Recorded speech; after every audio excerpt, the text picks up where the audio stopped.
दोस्तों स्वागत है आपका बिहार न्यूज में। दोस्तों मैं हूं फिरदौस गनी और आप देख रहे हैं केडीवी लाइव। दोस्तों आज हो चुका है रविवार 26 जून 2022। तो आज की बिहार की टॉप न्यूज़ लेकर आए हैं आपके लिए। दोस्तों वीडियो स्टार्ट करने से पहले आपसे एक रिक्वेस्ट है, अगर आप नए आए हैं इस चैनल पर तो फिर चैनल को सब्सक्राइब करके बेल आइकन को भी प्रेस कर दीजिए और साथ में वीडियो को लाइक कर दीजिए, अपने दोस्तों के साथ शेयर भी कीजिए। तो चलिए दोस्तों स्टार्ट करते हैं आज की पूरे बिहार की टॉप न्यूज़। दोस्तों आज बिहार न्यूज में सबसे पहले बात करते हैं कि बिहार में पिछले 24 घंटे में 152 कोरोना के नए संक्रमित मरीज मिले हैं। ये नए संक्रमित बिहार के 23 जिलों में पाए गए हैं। यह सबसे ज़्यादा 85 नए कोरोना मरीज पटना में मिले हैं। इसके अलावा भागलपुर जिले में 10, मुजफ्फरपुर में 8, बांका में 6, कटिहार में 5, सहरसा, समस्तीपुर और सीतामढ़ी में 4, गया और सुपौल में 3, नालंदा, अरवल, खगड़िया, किशनगंज, सारण और बेगूसराय में 2 और अररिया, जहानाबाद, मधेपुरा, मुंगेर, रोहतास, शेखपुरा और सीवान में 1 नए कोरोना के संक्रमित पाए गए हैं। दोस्तों बात करते हैं कि बिहार में तेल कंपनियों ने आज रविवार को पेट्रोल डीजल की कीमतों में बदलाव किया है। राजधानी पटना, मुजफ्फरपुर और पूर्णिया समेत कुछ शहरों में आम जन को राहत देते हुए तेल के दाम घट गए हैं। हालांकि भागलपुर, गया समेत कुछ जिलों में पेट्रोल और डीजल की कीमतों में बढ़ोतरी हुई है। राजधानी पटना में आम जनता को राहत मिली है, यहाँ पेट्रोल 85 पैसे और डीजल 32 पैसे सस्ता हो गया है। जहाँ पटना में आज रविवार को पेट्रोल 107 रुपये 24 पैसे और डीजल 94 रुपये 4 पैसे प्रति लीटर के दाम पर बेचा जा रहा है। जब मुजफ्फरपुर में तेल कंपनियों ने लोगों को हल्की सी राहत दी है, जब यहाँ पेट्रोल और डीजल दोनों 4 पैसे सस्ते हुए हैं। हालांकि इससे आम लोगों को कुछ खास फर्क नहीं पड़ने वाला है। भागलपुर में तेल महंगा हो गया है। यहाँ आज रविवार को पेट्रोल के दाम 66 पैसे और डीजल के दाम 61 पैसे बढ़ गए हैं। गया जिला में भी आम आदमी को झटका लगा है। यहाँ पेट्रोल 39 पैसे और डीजल 36 पैसे महंगा हो गया है। गया में आज रविवार को पेट्रोल की कीमत 108 रुपये 61 पैसे और डीजल की कीमत 95 रुपये 31 पैसे प्रति लीटर है। पूर्णिया में लोगों को तेल के दामों में हल्की सी राहत मिली है। यहाँ पेट्रोल 40 पैसे और डीजल 37 पैसे सस्ता हो गया है। इसके अलावा अररिया, दरभंगा, जहानाबाद, कैमूर, कटिहार, लखीसराय, नालंदा, नवादा, रोहतास, सहरसा, सीतामढ़ी, सुपौल, वैशाली, पश्चिमी चंपारण जिले में भी पेट्रोल और डीजल के दाम में हल्की सी गिरावट आई है। हालांकि इसी बीच सारण, समस्तीपुर, मुंगेर, मधेपुरा, मधुबनी, गोपालगंज, बेगूसराय, बांका और औरंगाबाद में तेल महंगा हुआ है। जहां अन्य सभी जिलों में पेट्रोल डीजल के दाम स्थिर हैं। दोस्तों बात करते हैं कि पटना में डीजल वाले ऑटो के परिचालन पर रोक लगा हुआ है। इसके बावजूद भी लोग बाज नहीं आ रहे हैं और डीजल ऑटो चला रहे हैं, लेकिन अब ऐसा करने वालों की खैर नहीं होगी। जब रोक के बावजूद भी डीजल ऑटो चलाने वालों पर परिवहन विभाग ने बड़ी कार्रवाई करने का फैसला किया है। आरटीए ने उन्हें नोटिस भेज करके कहा है कि 1 हफ्ते के भीतर ऑटो को सीएनजी में कन्वर्ट करा ले। अगर ऐसा नहीं करते हैं तो फिर परमिट रद्द कर दिया जाएगा। जब वही सीएनजी में कन्वर्ट कराने पर सरकार की ओर से मिलने वाली सब्सिडी भी अब नहीं मिलेगी। आपको बता दें कि जिन लोगों ने 31 मार्च 2022 तक डीजल ऑटो को सीएनजी में कन्वर्ट करा दिया है, केवल उन्हीं को सब्सिडी मिल पाएगी। दोस्तों बात करते हैं कि इस वक्त की बड़ी खबर मोतिहारी से आ रही है, जहां वज्रपात की चपेट में आने से मां, बेटे समेत 3 लोगों की दर्दनाक जान चली गई है। यह घटना पहाड़पुर थाना क्षेत्र के सिसवा तेलिया टोले की है। बताया जा रहा है कि दोनों मां बेटा खेत में काम कर रहे थे। इसी दौरान तेज बारिश शुरू हो गई। जब बारिश के दौरान ठनका गिरने से दोनों उसकी चपेट में आ गए, जिससे मौके पर ही दोनों की जान चली गई। इधर मधुबनी में भी आकाशीय बिजली गिरने से एक बच्चा गंभीर रूप से झुलस गया, जिससे उनकी भी जान चली गई। दोस्तों बात करते हैं कि बिहार के पूर्णिया जिला से एक ऐसा मामला सामने आया है जिसे सुनकर के आप भी सोचने पर मजबूर हो जाएंगे कि भला ऐसा कैसे संभव हो सकता है। जब बिहार के किशनगंज जिला के कोचाधामन थाना क्षेत्र के अनारकली गांव का रहने वाले एक शख्स की 12 बेगम है, लेकिन किसी भी बेगम को ये नहीं पता है कि उसकी कोई सौतन भी है। इसके बाद भी उसने शादी के मकसद से एक नाबालिग लड़की का अपहरण कर लिया। हालांकि इस बार पुलिस ने उसे गिरफ्तार कर लिया है। आरोपी का नाम शमशाद उर्फ मनोवर है, जो 6 साल से पुलिस को चकमा दे रहा है। गिरफ्तारी के बाद जब उनसे पूछताछ हुई तो फिर उसने कई खुलासे किए। आरोपी ने बताया है कि उसने अब तक 12 लड़कियों को अपने प्रेम जाल में फंसा करके शादी की है। हैरानी की बात यह है कि वह हर बार खुद को कुंवारा बता करके नई लड़की से शादी करता है। आपको बता दूं कि आरोपी युवक किशनगंज जिला के कोचाधमन थाना क्षेत्र की गरगांव पंचायत के अनारकली गांव के रहने वाले हैं, जहां आरोपी के खिलाफ अनगर थाना क्षेत्र के बिजवार गांव में एक नाबालिग को अगवा करने का केस दर्ज था। यह घटना 8 दिसंबर 2015 को हुई थी, जिसमें एक सप्ताह बाद पुलिस ने किशनगंज के LRP चौक के पास से अपहृत नाबालिग को बरामद किया था। मामले की जांच में जुटे शंकर सुमन सौरभ ने बताया है कि लड़की के पिता ने उसे नामजद आरोपी बनाया था, जहां उसकी गिरफ्तारी के लिए लगातार छापेमारी की जा रही थी। अंत में उसे बहादुरगंज थाना क्षेत्र के कोई डांगी गांव से गिरफ्तार किया गया है। जांच में पता चला है कि आरोपी पहले ही 12 लड़की से शादी कर चुका है। मजे की बात यह है कि किसी को भी अपने सौतन के बारे में पता नहीं है कि उसकी कोई और भी बीवी है। आपको बता दूं कि पुलिस ने उसकी 7 बीवियों से भी पूछताछ की है। सभी का यही कहना है कि उनके साथ धोखा हुआ है। लगभग 6 साल बाद पुलिस आरोपी को पकड़ने में सफल हुई है। 12 शादियों का अंजाम यह हुआ है कि अब उसे जेल की सजा काटनी पड़ रही है। दोस्तों, बात करते हैं कि बिहार के किसान अब ओला उबर की तरह ट्रैक्टर समेत अन्य कृषि यंत्रों की ऑनलाइन बुकिंग करके उन्हें किराए पर मंगा सकेंगे।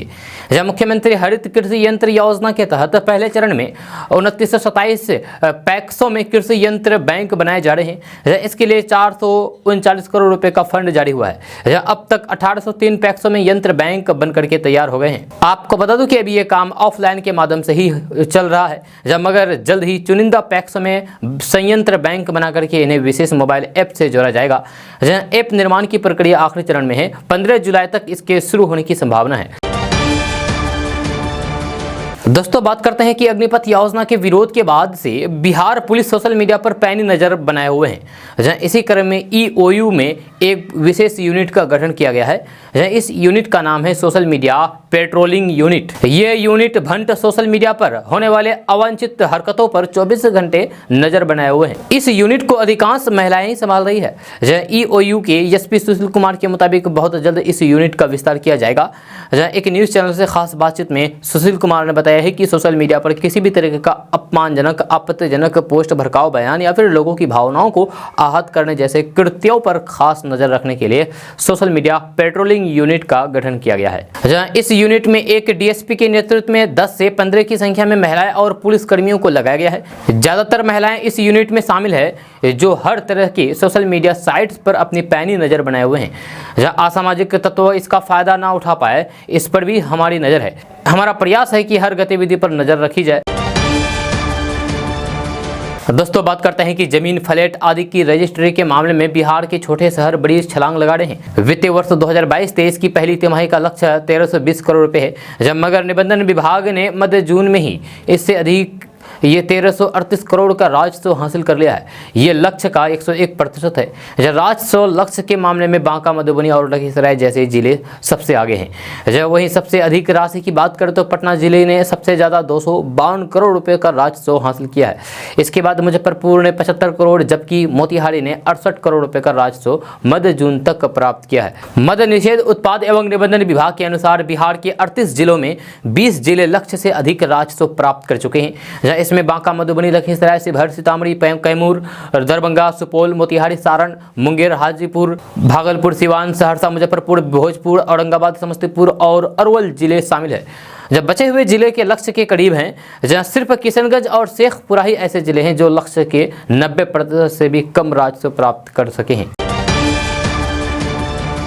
दोस्तों, बात करते हैं कि पिछले दिनों मधुबनी से गुजरने वाली नेशनल हाईवे 227 में गड्ढे की तस्वीर सोशल मीडिया पर तेजी के साथ वायरल हुई थी, जो आपको KDB लैब के माध्यम से ही बताया गया था, जिसके बाद से पथ निर्माण विभाग ने बड़ी कार्रवाई की है। जी हां, बिहार के पथ निर्माण मंत्री नितिन नवीन के निर्देश पर 2 इंजीनियर के ऊपर गाज गिरी है। जब विभाग के इंजीनियर लोकेश नाथ मिश्रा को निलंबित कर दिया गया है, जबकि संविदा पर काम कर रहे सहायक इंजीनियर और कनीय इंजीनियर को सेवा मुक्त कर दिया है। साथ ही मुख्य अभियंता अमरनाथ पाठक और दरभंगा के अधीक्षक अभियंता ईश्वरी प्रसाद सिंह को जवाब देने को कहा गया है। अगर उनसे स्पष्टीकरण नहीं मिली तो फिर उनके खिलाफ भी कार्रवाई हो सकती है। वहीं दूसरी ओर नितिन नवीन ने जानकारी दी है कि सड़क निर्माण पर भी जल्द ही ध्यान दिया जाएगा। आपको बता दूं कि वायरल हुई सड़क में सबसे बड़ा गड्ढा 100 फीट तक का है, और ये सड़क ऐसी है जहां से हर रोज बड़ी संख्या में छोटी और बड़ी गाड़ी गुजरती है, लेकिन सड़क के बीच बीच ऐसे गड्ढे हो गए थे कि जहां से गुजरने में पैदल यात्री को भी परेशानी होती थी। ये गड्ढे आज से नहीं बल्कि 7-8 साल से ऐसे ही हैं। इसके बावजूद भी विभागीय इंजीनियर ने इस सड़क का निर्माण अब तक नहीं कराया है। जानकारी के मुताबिक सड़क बनाने के लिए अब तक 3 बार टेंडर भी जारी किया जा चुका है, लेकिन ठेकेदारों ने कुछ दूर सड़क का मरम्मत किया और फिर वहां से चलते बने। बताया गया है कि मधुबनी सड़क का चौड़ीकरण NHAI को करना था, लेकिन फिलहाल NHI डिवीजन इस सड़क को चलने लायक बनाएगी। कार्यपालक अभियंता लोकेश नाथ मिश्रा की लापरवाही को देखते हुए निलंबित किया गया है। दोस्तों, बात करते हैं कि बिहार में रहने वाले लोगों के लिए अच्छी खबर सामने आ रही है। ताज़ा रिपोर्ट्स के मुताबिक बिहार के 8 जिलों से ग्रीनफील्ड एक्सप्रेसवे गुजरेगा। इसको लेकर के सर्वे का काम शुरू कर दिया गया है। बहुत जल्द जमीन अधिग्रहण भी किया जाएगा। आपको बता दूं कि यह ग्रीनफील्ड एक्सप्रेसवे गोरखपुर से सिलीगुड़ी तक जाएगी। ये बिहार के पूर्वी चंपारण, पश्चिमी चंपारण से भर सीतामढ़ी, मधुबनी, सुपौल, अररिया और किशनगंज से होकर के गुजरेगी। इससे इन जिलों का काया पलट हो जाएगा।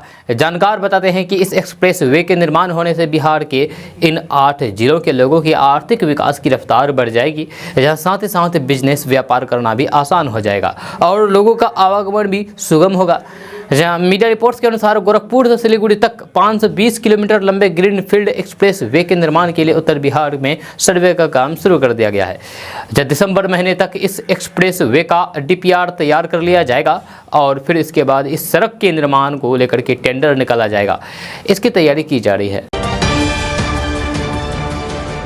दोस्तों, बात करते हैं कि बिहार के पटना, भागलपुर, पूर्णिया, मुजफ्फरपुर में जमीन की खरीद बिक्री तेजी के साथ हो रही है, लेकिन इस खरीद बिक्री के दौरान सही जानकारी नहीं होने से कई लोग धोखाधड़ी का भी शिकार हो जाते हैं। अभी इसी विषय में जानने की कोशिश करेंगे कुछ ऐसे दस्तावेज के बारे में जिसकी जांच आप जमीन खरीदते समय अवश्य कर लें।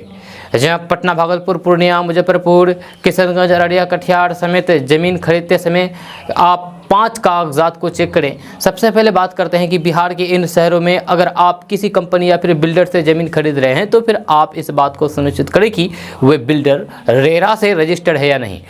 इसके लिए बिल्डर से रजिस्ट्रेशन सर्टिफिकेट की मांग अवश्य करें। अगर आप किसी ज़मीन ब्रोकर से ज़मीन खरीद रहे हैं तो फिर आप उसे पावर ऑफ अटॉर्नी की कॉपी मांगे और उसकी जाँच करें। ज़मीन खरीदते समय आप ज़मीन के खतियान और पुराना रजिस्ट्री पेपर की अवश्य जाँच कर लें। इससे पता चल जाएगा कि जमीन का असली मालिक कौन है। आपको बता दूं कि एक जमीन के एक से अधिक मालिक हो सकते हैं, इसलिए आप जमीन के कागज के जांच के लिए किसी वकील की सहायता ले सकते हैं। जमीन खरीदते समय आप जमीन के नया रसीद की मांग करें। इससे पता चल जाएगा कि जमीन पर किसी तरीके का टैक्स बाकी तो नहीं है और जमीन का रसीद किसके नाम से कट रहा है। इन सारी बातों का आप ध्यान रखें, उसके बाद ही जमीन की खरीद करें। दोस्तों, बात करते हैं कि बिहार एनडीए में सोशल वार छिड़ गया है। जब बीजेपी के प्रदेश अध्यक्ष डॉक्टर संजय जायसवाल और जेडीयू संसदीय बोर्ड के अध्यक्ष उपेंद्र कुशवाहा आमने सामने हैं। संजय जायसवाल ने फेसबुक पर पोस्ट किया तो वहीं उपेंद्र कुशवाहा ने ट्वीट करते हुए जवाब दिया। इस बीच संजय जायसवाल ने कहा है कि मैंने सरकारी कॉलेज से MBBS किया है, थोड़ा दिमाग मुझ में भी है। दरअसल शुक्रवार को बीजेपी के प्रदेश अध्यक्ष ने फेसबुक पर एक पोस्ट लिखा है, बिहार के विभिन्न जिलों में केंद्रीय विद्यालय को जमीन मिल जाए, इसके लिए नेताजी ने आंदोलन किया। शिक्षा में सुधार हो, इसके लिए अपने सारे लोगों से हर जिले में धरना एवं प्रदर्शन कराया और अंत में नेताजी स्वयं सफल हो गए। आपको बता दूं कि एक समय उपेंद्र कुशवाहा ने राज्य में केंद्रीय विश्वविद्यालय को जमीन देने के लिए जिलों में आंदोलन किया था। जहां फेसबुक पोस्ट करके संजय जायसवाल ने ये बात याद दिला दी। इस पोस्ट के बाद उपेंद्र कुशवाहा ने ट्वीट करते हुए जवाब दिया और लिखा है कि मेरे उस आंदोलन में आपको क्या गलत दिखा। जहां तक मेरी भूमिका का सवाल है, सत्ताधारी दल के सदस्य की मर्यादा और विपक्ष के सदस्यों के रूप में किसी व्यक्ति का क्या दायित्व होता है, इसका ज्ञान तो संभवतः आपको होगा ही। अगर नहीं तो फिर आपको बहुत ट्रेनिंग की जरूरत है। आगे उपेंद्र कुशवाहा ने लिखा है कि रही बात मेरी सफल होने की, तो फिर आपकी तरह मुझको राजनीति में अनुकंपा में कुछ भी नहीं मिला है। अगर ज्ञान ना हो तो फिर मेरे राजनीति सफर के पन्नों को ही पलट करके देखवा लीजिए। श्रीमान जी, मेरी जिस सफलता की बात आप कर रहे हैं, उन बड़ी बड़ी कुर्सियों को त्याग करके यहाँ तक पहुँचे हैं महोदय। दोस्तों अब जिस खबर के बारे में बात करने जा रहे हैं उसको सुनकर के आप हिल जाएंगे। जी हां, कतर में बैठे एक मजदूर ने राजस्थान के दौसा शहर में रहने वाली 13 साल की एक लड़की के अपहरण की साजिश रची। अपहरण करने के लिए वह विदेश से यहां पर भी आ गया और उसके बाद लड़की का अपहरण भी कर लिया, लेकिन उसे देश से बाहर ले जाते समय आखिर पुलिस ने उसे दबोच ही लिया, पकड़ ही लिया। जहाँ कुछ घंटे की और देरी हो जाती तो फिर 13 साल की लड़की का जीवन बर्बाद हो जाता। जहाँ ये पूरी घटना राजस्थान के दौसा शहर में स्थित बांदीकुई थाना क्षेत्र की है। लड़की का अपहरण करने वालों को पोक्सो कोर्ट ने 7 दिन की रिमांड पर पुलिस को सौंपा है। जब बांदीकुई पुलिस ने बताया है कि 13 साल की लड़की माता पिता से छिप करके फ्री फायर गेम खेलती थी, जहाँ उसकी इंस्टाग्राम पर भी आईडी थी। इसी आईडी से मूल रूप से बिहार के रहने वाले थे, लेकिन अब वह कतर में रहने वाले इजराइल नदाफ लड़की के संपर्क में आया था। नदाफ काफी समय नेपाल भी रहा था और बाद में वहां से कतर चला गया था। कतर में वह इलेक्ट्रिक कंपनी में मजदूरी करता था। उसने अपने इंस्टाग्राम पर अपनी कई पिक्चर्स डाल रखी थी।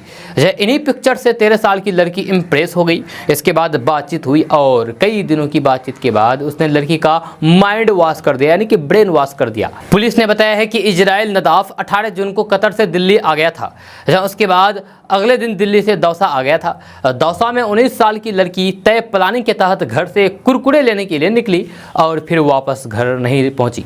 नदाफ उसे बस से दिल्ली ले गया और फिर उसके बाद दिल्ली से बस से नेपाल ले जाने लगा। इधर दौसा में पुलिस ने हर तकनीक का इस्तेमाल करके लड़की की लोकेशन ट्रेस कर ली। उसकी इंस्टा आईडी से नदाफ के बारे में पता चला तो फिर उसे ट्रैक करना शुरू कर दिया। पता चला है कि नदाफ ने दिल्ली आकर के सिम ली। उसे ट्रैक करने पर पता चला है कि वह दिल्ली पहुंचा और फिर उसके बाद नेपाल जा रहा है। जब पुलिस टीमों ने उसे बिहार में दबोच लिया। बिहार में बस स्टैंड से उसे गिरफ्तार कर लिया गया है और लड़की बरामद कर ली गई है। जब नेपाल जाने से चंद घंटों पहले पुलिस का ये अभियान सफल रहा। लड़की को दौसा लाया गया, वहीं लड़के को शुक्रवार को कोर्ट में पेश किया गया। दोस्तों बात करते हैं कि एनडीए की राष्ट्रपति प्रत्याशी द्रौपदी मुर्मू ने शुक्रवार को नामांकन दाखिल कर दिया है। इस दौरान प्रधानमंत्री नरेंद्र मोदी, गृह मंत्री अमित शाह, रक्षा मंत्री राजनाथ सिंह और भारतीय जनता पार्टी यानी कि भाजपा के राष्ट्रीय अध्यक्ष जेपी नड्डा समेत कई राज्यों के मुख्यमंत्री मौजूद रहे। जहां नामांकन के दौरान चंद सेकेंड के घटनाक्रम और फिर एक तस्वीर ने बिहार में सुर्खियां बटोरी है। जहां अलग अलग राज्यों के मुख्यमंत्री और केंद्रीय मंत्रियों की फौज के बीच प्रधानमंत्री नरेंद्र मोदी ने जदयू के राष्ट्रीय अध्यक्ष ललन सिंह का नाम लेकर के उन्हें बुलाया और पहली लाइन में लगी कुर्सी पर बीजेपी अध्यक्ष के ठीक बगल में बैठाया। इस घटनाक्रम के बाद राजनीतिक गलियारों में चर्चा चलने लगी है कि क्या केंद्रीय मंत्री आरसीपी सिंह की जगह ललन सिंह ले सकते हैं। दोस्तों बात करते हैं कि बिहार में केंद्र सरकार की सेना भर्ती के लिए लाई गई अग्निपथ योजना का विरोध अभी थमा नहीं है। जब बिहार के छात्र और युवा संगठनों ने 29 जून को बिहार विधानसभा का घेराव करने का ऐलान किया है। जब विधानसभा में अभी मानसून सत्र चल रहा है, युवा अभ्यर्थियों ने बिहार सरकार से अग्निपथ योजना के खिलाफ विधानसभा में प्रस्ताव पारित करने की मांग की है। छात्र संगठनों ने शुक्रवार को कहा है कि अगर नीतीश कुमार सरकार प्रस्ताव नहीं लाती है तो फिर वे 29 जून को विधानसभा का घेराव करेंगे। शुक्रवार को प्रेस कॉन्फ्रेंस में ये घोषणा की गई है। युवाओं ने कहा है कि केंद्र सरकार को अग्निपथ योजना तुरंत वापस लेना चाहिए। जन अधिकार छात्र परिषद के कार्यकर्ताओं ने भी शुक्रवार को अग्निपथ योजना के विरोध में पाटलिपुत्र यूनिवर्सिटी में प्रदर्शन किया। आपको बता दूं कि केंद्र सरकार ने इसी महीने सेना में भर्ती के लिए अग्निपथ स्कीम लॉन्च की है। इसकी घोषणा के 2 दिन बाद ही बिहार में विरोध प्रदर्शन शुरू हो गया। जहाँ राज्य भर में यानी कि पूरे बिहार भर में कई जगहों पर हिंसक प्रदर्शन हुए। इससे रेलवे और अन्य सार्वजनिक संपत्ति को भारी नुकसान हुआ था। हालांकि अब हिंसा पूरी तरीके से थम गई है। दोस्तों बात करते हैं कि राजधानी पटना वासियों को बीते शुक्रवार को सीएम नीतीश कुमार ने मुंबई की मरीन ड्राइव की तर्ज पर बने गंगा पाथवे की सौगात दी। लगभग 20 किलोमीटर लंबे इस गंगा पाथवे में अभी पहले चरण का काम पूरा हुआ है, जो कि 7 किलोमीटर करीब है। कल इस पाथवे के उद्घाटन के दौरान बेहद खुश नजर आ रहे सीएम नीतीश कुमार ने पहले चरण के अधूरे कार्य को अगले 2 साल में पूरा कर लिया जाएगा। उन्होंने बताया है कि इसके बाद गंगा पथ के दोनों चरण का विस्तार दूसरे चरण में किया जाएगा। आपको बता दें कि पहले चरण में गंगा पथ को दीघा से दीदारगंज तक बनाया जाना है। मुख्यमंत्री नीतीश कुमार ने उद्घाटन के दौरान बताया है कि दूसरे चरण में जेपी गंगा पथ का विस्तार शेरपुरा से बख्तियारपुरा तक किया जाएगा, जिसके बाद दक्षिण हो या फिर उत्तर हर तरफ आने जाने के लिए लोगों को काफ़ी सहूलियत होगी। आपको बता दूं कि गंगा पथ का 9 साल से निर्माण किया जा रहा है, जिस पर लगभग 3831 करोड़ से ज़्यादा की राशि खर्च की जा चुकी है। दोस्तों बात करते हैं कि बिहार इंटर 2022-24 सत्र के लिए नामांकन फॉर्म 9 चरणों में भरा जाएगा। इसकी जानकारी बिहार बोर्ड द्वारा कॉमन प्रोस्पेक्टस जारी कर दी गई है। जब बोर्ड द्वारा प्रोस्पेक्टस के माध्यम से सभी छात्रों को नामांकन फॉर्म भरने की प्रक्रिया बताई गई है। जब मैट्रिक पास छात्रों को नामांकन फॉर्म में केवल अपना रोल नंबर, रोल कोड, जन्म तिथि और उत्तीर्ण वर्ष भरना है। जब छात्रों को मैट्रिक का अंक नहीं भरना है। जब वही CBSE या फिर CISCE के छात्रों को सारी जानकारी देनी होगी। इंटर नामांकन के लिए छात्र 30 जून तक आवेदन कर पाएंगे। जब बोर्ड द्वारा एक ऐप तैयार किया गया है। इस ऐप से छात्रों को अलग अलग संस्थानों में उपलब्ध सीट की संख्या, आवंटित संस्थान की जानकारी मिलेगी। इसके लिए बोर्ड ने एक हेल्पलाइन नंबर जारी की है और यह नंबर है 0612223009। इस नंबर पर आप फोन करके सारी जानकारी प्राप्त कर सकते हैं। जो भी आपके मन में सवाल है, शिकायत है, आप कॉल करके पता कर सकते हैं। इसके लिए एक वेबसाइट भी है और ये वेबसाइट है www.ofssbihar.in। दोस्तों बिजली उपभोक्ता सावधान हो जाएं। जब साइबर ठग उन्हें जाल में फंसाने के लिए फेक मैसेज भेज रहे हैं। किसी भी तरीके का मोबाइल पर मैसेज आने के बाद उपभोक्ता उन्हें OTP नहीं बताए और उन्हें कॉल नहीं करे। जब शुक्रवार की शाम एक बिजली उपभोक्ता के मोबाइल पर WhatsApp नंबर पर एक मैसेज आया। इसमें कहा गया है कि आज रात 9:30 बजे आपका बिजली कनेक्शन काट दिया जाएगा, आपका बिल अपडेट नहीं है। जब ये मैसेज 7047112819 नंबर से भेजा गया है। वहीं 9163656220 पर तत्काल संपर्क करने को कहा। यह मैसेज पढ़कर के संबंधित उपभोक्ता परेशान हो गए, क्योंकि वे अपने सभी बिजली बिलों का भुगतान पहले ही कर चुके हैं। घबराकर उन्होंने दिए गए मोबाइल नंबर पर कॉल किया, लेकिन कॉल लग नहीं पाई। वहीं पर बिजली अधिकारी बताते हैं कि ऐसे नंबर पर कॉल बिल्कुल भी नहीं करनी चाहिए। ऐसे मैसेज पर कोई ध्यान नहीं देना चाहिए। साथ ही बताया है कि इस तरीके की हरकत साइबर ठगों के द्वारा की जा रही है। काफ़ी उपभोक्ताओं से इस तरीके के मैसेज मोबाइल पर प्राप्त होने की शिकायतें मिल रही है। सभी बिजली उपभोक्ताओं को सचेत करते हुए कहा जा रहा है कि वे ऐसे मैसेज पर कतई ध्यान नहीं दें। खास तौर पर इस तरह का मैसेज आने पर संबंधित नंबर पर कॉल नहीं करें और OTP आदि कोई जानकारी शेयर नहीं करें। जरूरी लगने पर विभाग के अधिकारियों के नंबर पर संपर्क कर सकते हैं। दोस्तों बात करते हैं कि अग्निपथ स्कीम को लेकर के बिहार में जमकर के उत्पात हुआ था। इस दौरान कई जिलों में इंटरनेट सेवा बंद कर दी गई थी, जिसके बाद आरा के एक युवक ने राष्ट्रीय उपभोक्ता फोरम में इसकी शिकायत की थी। युवक की यह पहल रंग लाई है। जब मोबाइल कंपनी ने युवक से समझौता करने का आग्रह कर लिया है।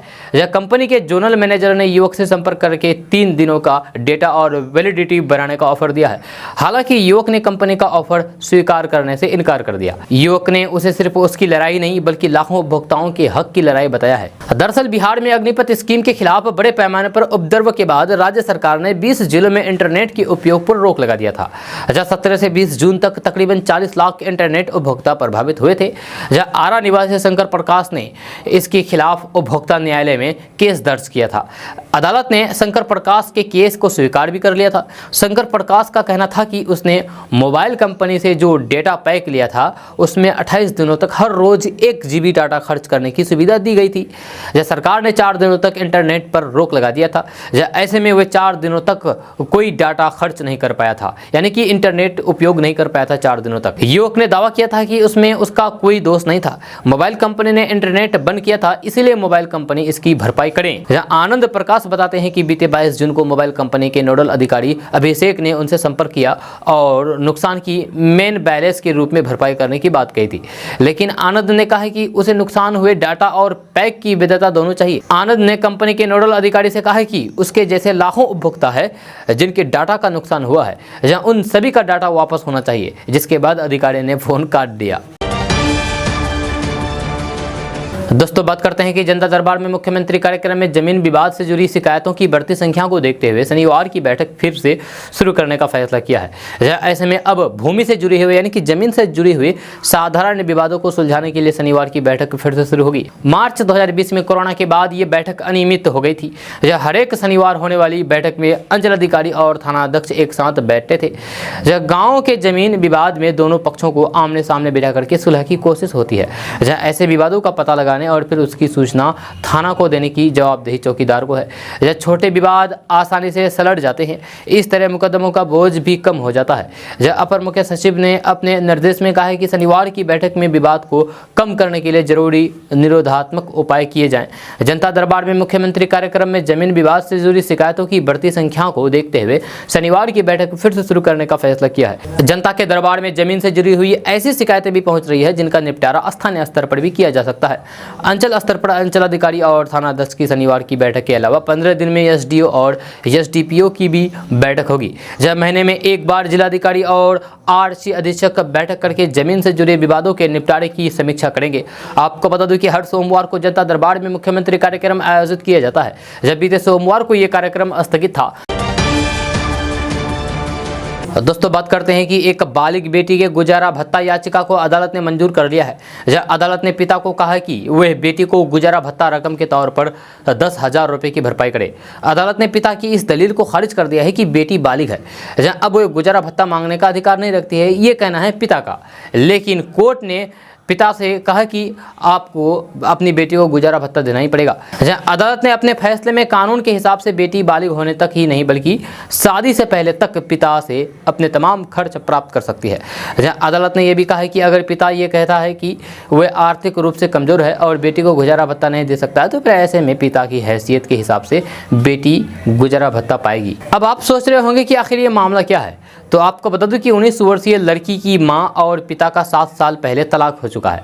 जब पिता ने दूसरी शादी कर ली है। मां एक प्राइवेट स्कूल में शिक्षिका है। लड़की ने अपनी याचिका में कहा है कि मां की तनख्वाह से बमुश्किल घर चल पाता है, जबकि पिता कारोबारी है। उनकी मासिक आय भी 3 लाख रुपए से ज़्यादा है, लेकिन वे खर्च नहीं दे रही है।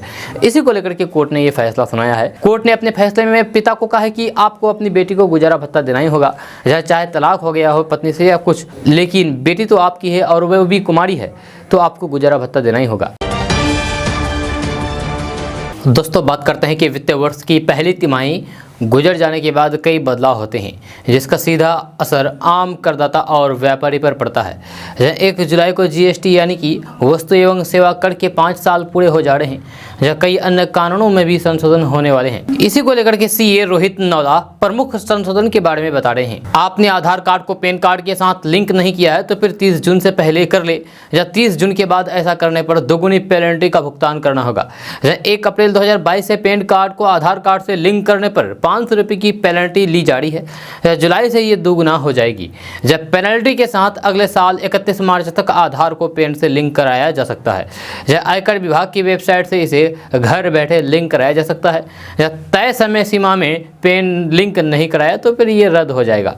आरबीआई के रेपो रेट बढ़ाने की वजह से बैंकों और फिर हाउसिंग फाइनेंसिंग कंपनी का होम लोन महंगा हो जाएगा। जिनके होम लोन की रीसेट तिथि 1 जुलाई है, उन्हें जुलाई से ज़्यादा धनराशि देनी होगी। जब किसी ने 20 साल के लिए 10 लाख रुपए का लोन 7% ब्याज पर लिया था तो फिर उसे 7,904 रुपये महीने किस्त चुकानी होती थी। जुलाई से 7.75% ब्याज पर 8,210 रुपये वस्तु कर चुकानी होगी। साल में 3666 रुपये अधिक लिए जाएंगे। दोस्तों बात करते हैं कि बिहार के 4 जिलों में आज यानी कि रविवार को भारी बारिश हो सकती है। इनमें अररिया, सुपौल, मधुबनी, किशनगंज जैसे जिले शामिल हैं। विभाग ने इन जिलों में येलो अलर्ट जारी कर दिया है। मौसम विभाग के पूर्वानुमान के मुताबिक इन जिलों में बारिश के साथ मेघ गर्जन और वज्रपात भी हो सकता है। विभाग ने लोगों से आग्रह किया है कि ऐसे में वे अपने घरों में ही रहें। आपको बता दूं कि बीते दिन अररिया में गर्मी का पारा 34 डिग्री सेल्सियस के भी ऊपर था, जहाँ वहीं सुपौल का पारा 33 डिग्री तक पहुँच गया था, जबकि मधुबनी में भी लोग गर्मी से तबाह रहे। 25 जून को मुजफ्फरपुर, सीतामढ़ी, दरभंगा, वैशाली, शिवहर, समस्तीपुर समेत बिहार के सभी जिलों में बारिश की संभावना है। जब कुछ जिलों में झमाझम बारिश होगी तो कहीं हल्के स्तर की बारिश देखने को मिल सकती है।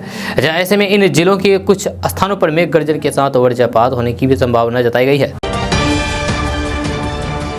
तो दोस्तों बात करते हैं कि नीतीश सरकार की तरफ से शुक्रवार को पटना के लोगों को ट्रिपल सौगात दी है। जैसे सीएम नीतीश कुमार ने जेपी गंगा पथ के पहले चरण का शुभारंभ किया है। इसके बाद दीघा के पीएमसीएच तक के जेपी गंगा पथ पर गाड़ियां दौड़नी शुरू हो गई है। इसके अलावा मीठापुर एलिवेटेड रोड पर भी गाड़ियों का परिचालन शुरू हो गया। साथ ही अटल पथ फेज 2 आम लोगों के लिए खोल दिया गया है। इस मौके पर पथ निर्माण मंत्री नितिन नवीन भी मौजूद रहे। सीएम नीतीश कुमार शुक्रवार को गंगा किनारे बन रहे जेपी गंगा पथ अटल पथ फेज 2 और मीठापुर आरओबी के मीठापुर छोर का लोकार्पण किया।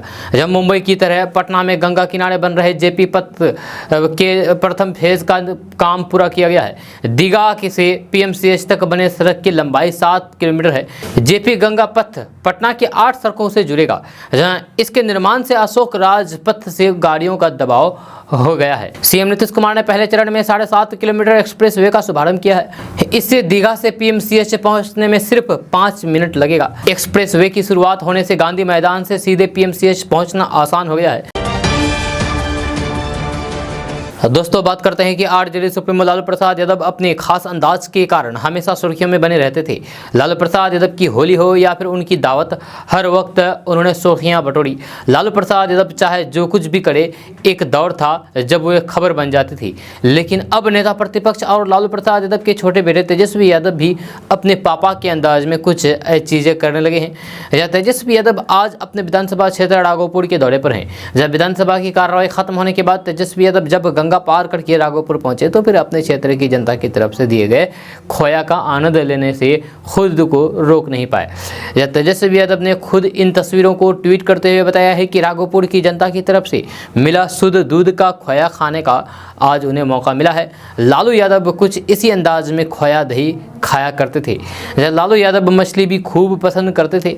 लालू यादव भले ही रेस्टोरेंट में परिवार के साथ जाते रहे हो, लेकिन सड़क किनारे गोलगप्पे का आनंद लेना और अब खोए वाली तस्वीरों के साथ तेजस्वी जो मैसेज देना चाह रहे हैं वे शायद यही है कि लालू यादव से उनका अंदाज ज़्यादा जुदा नहीं है। जब तेजस्वी यादव सरकार पर हमला बोलने का भी कोई भी मौका नहीं छोड़ते हैं। क्षेत्र भ्रमण के दौरान भी उन्होंने बीजेपी को घेर लिया। जब महाराष्ट्र में उथल पुथल राजनीति पर तेजस्वी यादव ने कहा है कि जहां भी गैर बीजेपी सरकार है वहां उस सरकार को चैन से रहने नहीं दिया जाता है। जो भी सरकारें चुन करके आई और जो स्थिर सरकार है उनकी स्थिरता को ख़त्म कर के खुद सरकार बनाने की कोशिश होती है। जब बीजेपी हर कीमत देने को तैयार है जो लोकतांत्रिक की व्यवस्था के लिए ठीक नहीं है। दोस्तों बात करते हैं कि एनसीआरबी ने बस्ते का बोझ सर्वे के आधार पर स्कूल को बड़ा सुझाव दिया है। यह सभी स्कूलों को कहा गया है कि छात्रों के वजन से 10% से कम उसके बस्ते का वजन होना चाहिए। यह दरअसल एनसीआरबी ने मार्च महीने में एक सर्वे किया था जिसमें ये बात सामने आई थी कि बच्चे अपने वजन से 3-4 किलो अधिक वजन के बस्ते को लेकर के स्कूल जाते हैं। एनसीआरबी के सर्वे के अनुसार बच्चों के बस्ते की वजन ज़्यादा होने की वजह से उनके अभिभावक उन्हें स्कूल छोड़ने जाते हैं और इस दौरान अभिभावक ही बस्ते का बोझ उठाते हैं। जब वहीं कई बच्चों को खुद ही बस्ते का बोझ उठा करके स्कूल जाना पड़ता है। जब छात्रों की घर से स्कूल की दूरी काफ़ी होती है, ऐसे में बच्चों के ऊपर बस्ते का बोझ कम करने के लिए एनसीआरबी ने स्कूलों को सुझाव दिया है। आपको बता दूं कि एनसीआरबी के सर्वे में बिहार के 500 निजी यानी कि प्राइवेट स्कूलों के 26,000 छात्र और 16,000 अभिभावकों को शामिल किया गया था।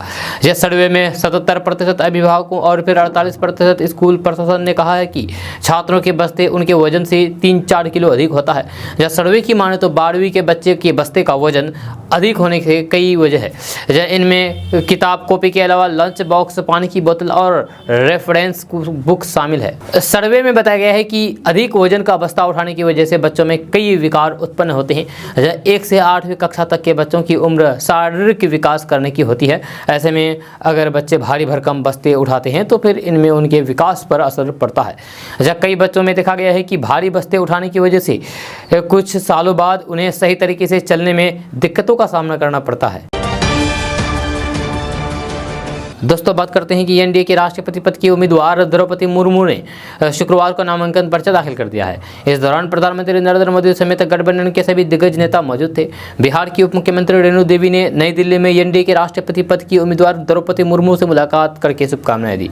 उन्होंने कहा कि आदिवासी समाज से आने वाली द्रौपदी मुर्मू को राष्ट्रपति का उम्मीदवार बना करके प्रधानमंत्री नरेंद्र मोदी ने आदिवासी समाज के साथ आधी आबादी को भी गौरवान्वित किया है। महिला सशक्तिकरण की दिशा में ये निर्णय मील का पत्थर साबित होगा।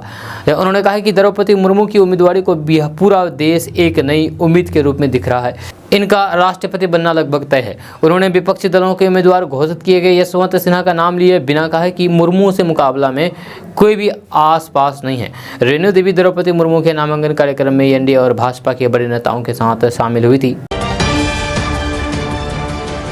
दोस्तों बात करते हैं कि लगभग 1.5 माह तक हाथ पैर मारने के बाद आखिरकार आर्थिक अपराध इकाई यानी कि ईओयू की टीम उस शख्स तक पहुंचने में कामयाब हो गई है जिसने 8 मई को हुए बीपीएससी के 67वें एग्जाम की सी सेट के क्वेश्चन पेपर को लीक किया था। ईओयू ने एक व्यक्ति को गिरफ्तार किया है। दावा है कि यही वह शख्स है जिसने परीक्षा पेपर को एग्जाम से आधे घंटे पहले लीक किया था। ईओयू ने बताया है कि ये पेपर किसे और कब भेजे गए इसकी भी जानकारी मिल गई है। ईओयू की टीम ने इन्हें पटना से गिरफ्तार किया है।